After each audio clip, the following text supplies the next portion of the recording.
به گزارش خبرگزاری آلمان، دولت اندونزی روز چهارشنبه 27 اکتبر برابر با 5 آبان ماه اعلام کرد به منظور شرکت در عملیات جستجو و امداد رسانی به ناپدید شدگان و آسیب دیدگان سونامی در جزیره سوماترا و آتشفشان در جزیره جاوه واحدهایی از ارتش به این دو منطقه اعزام شده‌اند. به گفته منابع دولتی در اثر زمین لرزه و وقوع سونامی در غرب سوماترا تاکنون 154 نفر کشته و 400 نفر دیگر ناپدید شده‌اند. فوران کوه آتشفشان مراپی نیز تاکنون 28 کشته بر جای گذاشته و صدها نفر از ساکنان این منطقه را آواره کرده است. و اما در خبری دیگر، وزارت دفاع آمریکا روز سه‌شنبه 26 اکتبر برابر با 4 آبان ماه اعلام کرد که دستاندرکاران پایگاه اینترنتی ویکیلیکس که نزدیک به 500,000 صفحه از اسناد محرمانه جنگ آمریکا در عراق و افغانستان را منتشر کرده اند، اسناد محرمانه بیشتری را در اختیار دارند که ممکن است منتشر کنند. ویکیلیکس اعتراف کرده که 15,000 سند محرمانه از جنگ افغانستان در اختیار دارد و تهدید کرده که این اسناد را به همراه تصاویر ویدیویی به دست آمده از افغانستان منتشر خواهد کرد. سخنگوی پنتاگون گفت که وزارت دفاع آمریکا اطلاعاتی در اختیار دارد که نشان می‌دهد ویکیلیکس بی‌طرف نبوده و جانبدارانه عمل می‌کند. U.S. military, Iraqi allies, and ongoing operations. A Pentagon spokesman says not only is the leak an extraordinary disservice to America's men and women in uniform, but it puts Iraq at risk as well. در خبری دیگر، پلیس آمریکا مردی را به اتهام توطئه برای بمبگذاری در ایستگاه‌های متروی واشنگتن پایتخت آمریکا دستگیر کرده است. به گفته وزارت دادگستری آمریکا، فاروق احمد 34 ساله و ساکن شهر اشبورن در ویرجینیا در تبانی با افرادی که تصور می‌کرد عضو القاعده هستند قصد این کار را داشت.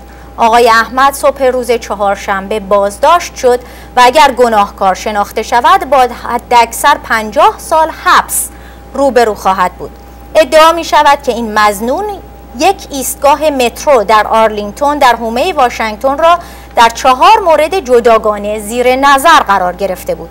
بازداشت آقای احمد تازه ترین مورد از اقدامات دولت آمریکا طی یک رشته تحقیقات درباره شهروندان یا افراد مقیم آمریکا به ظن دست داشتن در توطئه‌های تروریستی است. سال گذشته بازداشت‌هایی در ارتباط با طرح‌هایی برای انجام حملاتی در ایالات تگزاس، کارولادو و ایلینوی انجام شد. و اما در خبری کاملا متفاوت، کریستی برگ آلبوم جدیدی منتشر کرده که رنگ و بوی سیاسی از ویژگی‌های آن است. یکی از آهنگ‌های این آلبوم به ندا آقا سلطان تقدیم شده است. کریستی برگ امیدوار است که بتواند بار دیگر به ایران برود و برای مردم برنامه اجرا کند.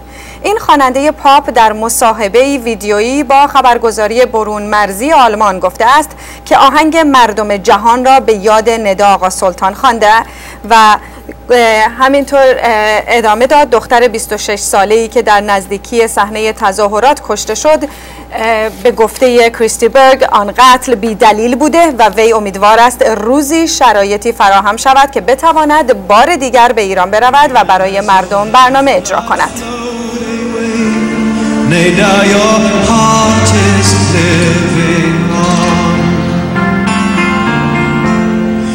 People of the world, stand up for freedom. This is call from a distant shore. For the winds of change are blowing stronger, and evil men will fall.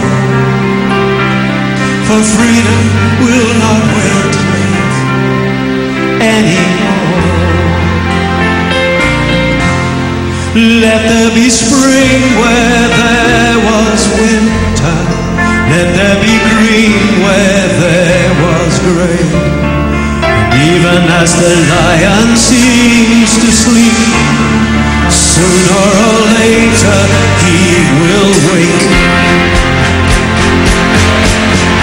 People of the world, stand up for freedom. Voices call from a distant shore. For the winds of change are blowing stronger, and evil men will fall. For freedom